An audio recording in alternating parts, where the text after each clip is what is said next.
Good morning. So I just want to say one thing. The rules of giving are very simple. Even the Bible tells you, it says, give and you shall receive.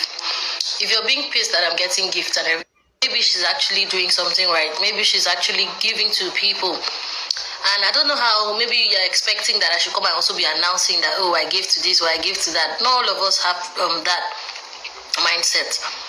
God says that if you give to your what you're giving, your left hand should not know. If you give with the right, your left hand should not know. That's how you get your own reward. If I decide to announce when I'm giving things, that's my own choice. If I decide not to shout my own when I'm giving because I expect that, okay, God is going to bless me, that's my own principle. That's my own belief. I don't see why I have to come and explain to anybody or people who come and be telling me that, hey, me, I'm going around begging. All I just have to say is that if you know the God you serve, basically, you don't have to beg. God would always provide.